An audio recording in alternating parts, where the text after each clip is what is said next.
দেখো বন্ধুরা কি এনেছে, আমি নিজেও জানি না। প্যাকেটটা খুলে দেখছি। এই চিকেন এনেছে। চিকেনটা ফ্রেশ একদম। চিকেনটা সুন্দর আছে, দেখো শুধু তেল, আর মাংসটা বেশ ভালোই আছে।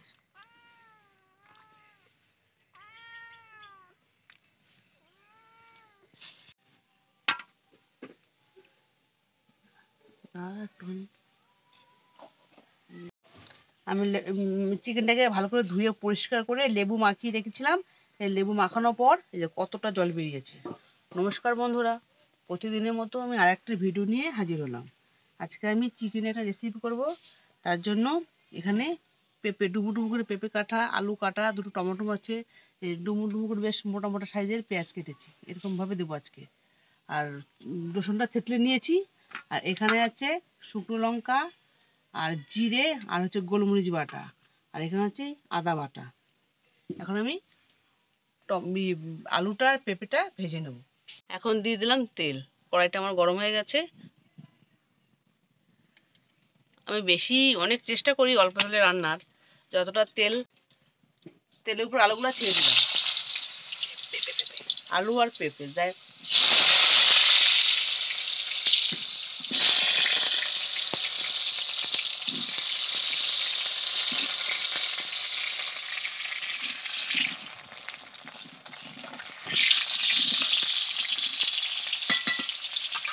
দিয়ে দিলাম কিছুটা নুন,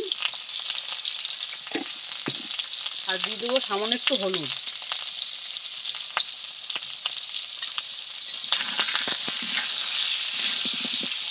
ধিমে আগে আস্তে আস্তে ভেজে নেবো, যেন ভিতরটা সেদ্ধ, আলু পেঁপের ভিতরটা সেদ্ধ হয়ে যায়, ভাজাটা বেশ ভালো হয়।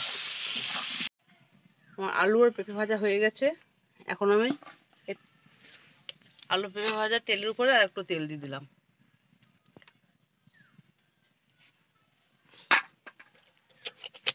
তেলটা একটু গরম হোক। এখন দিয়ে দিলাম জিরা, আর হচ্ছে এগুলো হচ্ছে লবঙ্গ, তেলের উপর দিয়ে দিলাম।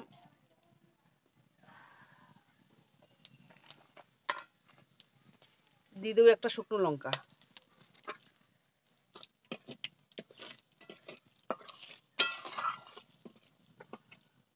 এখন দিয়ে দিলাম ডুমো ডুমো কাটা পেঁয়াজগুলো তেলের উপরে।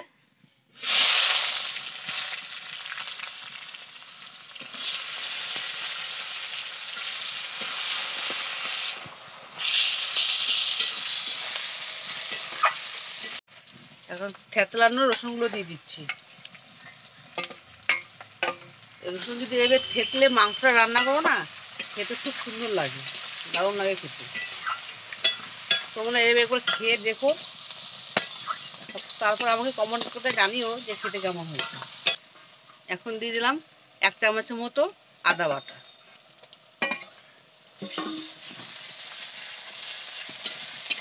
আদা কাঁচা গন্ধটা চলে গেলে এখন আমি দিয়ে দেবো লঙ্কা, জিরে আর গোলমরিচ বাটা। দিয়ে দিলাম 1 চামচের মতো হলুদ। তো মশলাটা ছিটবে কম। আর দিয়ে দেবো 1 চামচের মতো লবণ।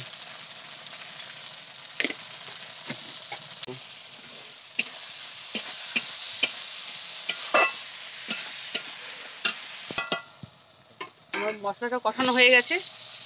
এখন চিকেনটা ঢেলে দিলাম।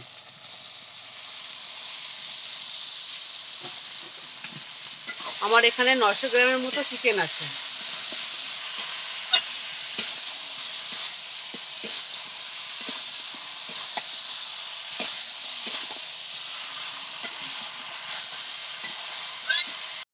এই মাংস থেকে হালকা হালকা জল ছেড়েছে, নাড়িয়ে নিচ্ছি। নাড়িয়ে নিয়ে আমি একটু ঢেকে দেবো। ঢাকনিটা তুললাম, কত জল বেরিয়েছে। এই জলে আমি চিকেনটাকে সেদ্ধ করে নেব, কষানোটা যেন ভালো হয়ে যায়।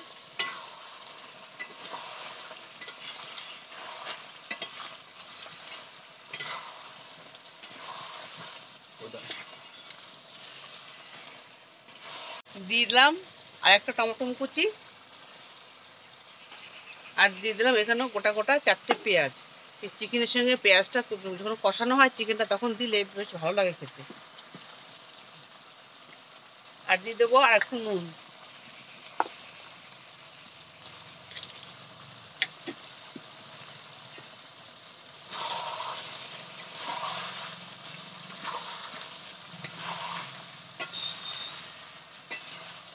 এটা কষানো হয়ে গেছে, এখন আলুটা আর পেঁপেটা ঢেলে দিলাম।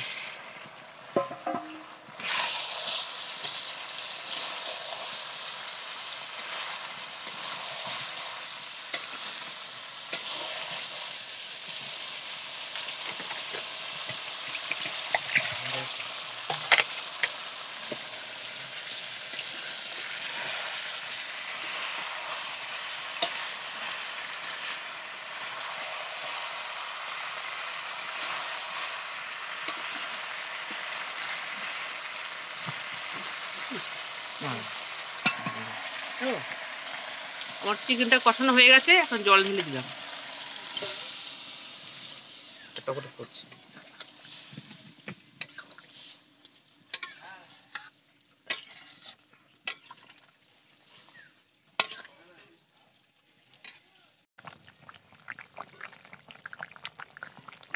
আমার মাংসটাই টকবক করে ফুটছে, একটু নাড়া দিয়ে দিচ্ছি।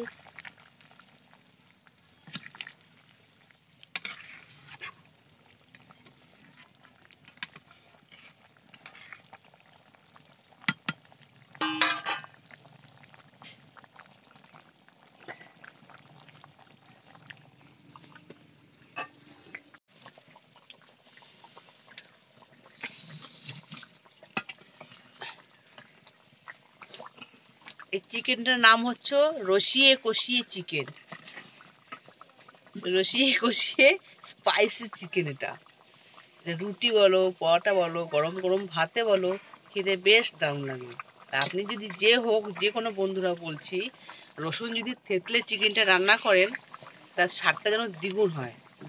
রসুনটা বাটার থেকে শিলনোড়ায় থেতে রান্না করলে বেশ ভালোই লাগে খেতে। আমার চিকেনের রেসিপিটা কমপ্লিট হয়ে গেছে।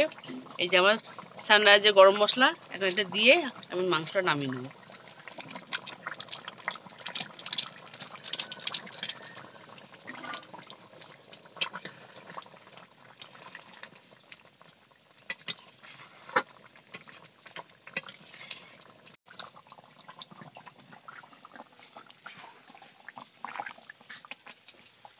এই গাবলাটা ঢেলে দিলাম। এই যে বন্ধুরা, আমার চিকেনের রেসিপি কমপ্লিট হয়ে গেছে। আমার যদি রেসিপিটা তোমাদের ভালো লেগে থাকে তাহলে আমার ফেসবুকে একটা লাইক ও একটা ফলোয়ার্স করে দিও, আর ইউটিউবে সাবস্ক্রাইব করে দিও। আজকে এই অবধি, ধন্যবাদ।